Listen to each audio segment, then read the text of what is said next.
ડાંગ જિલ્લામાં સાર્વત્રિક વરસાદના પગલે કુદરતી સૌંદર્ય ખીલી ઉઠ્યું છે। સાપુતારા, ગીરા ધોધ અને બોટનિકલ ગાર્ડન પર ભીડ છે। જાહેર રજાના દિવસોમાં ડાંગ જિલ્લો પ્રવાસીઓથી ઉભરાઈ ગયો છે। જિલ્લાના તમામ પ્રવાસન સ્થળોએ પ્રવાસીઓની ભારે ભીડ છે, જેના કારણે ઠેર ઠેર ટ્રાફિક જામ છે। સાપુતારાના ગીરા ધોધ, બોટનિકલ ગાર્ડન સહિતના સ્થળોએ પ્રવાસીઓ ઉમટ્યા છે। આપ જોઈ રહ્યા છો 3 દિવસ છે વેકેશનની મજા છે। આપ ગુજરાતી મન ભરીને આ વેકેશન માણતા હોય એ પ્રકારના દ્રશ્યો હાલમાં ડાંગથી સામે આવ્યા છે।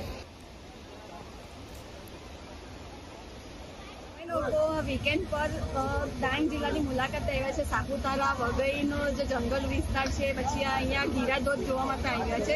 અમે અમારા ગ્રુપ સાથે જ આવ્યા છે, એટલું એન્જોય કર્યું છે કે જેની એટલે બધાને અહીંયા આવવા જેવું છે। અમે ફર્સ્ટ ટાઈમ જ આવ્યા છે અને ગુજરાતમાં આ સ્થળ ખરેખર કુદરતની એક આપેલું અદ્ભુત નજારો છે।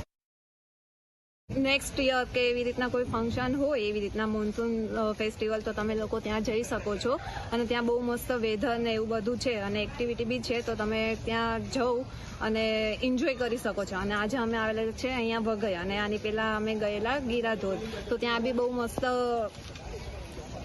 ધોધ છે, તો તમે ત્યાં વ્યૂ એન્જોય કરી શકો છો અને મજા આવે એવું વાતાવરણ છે।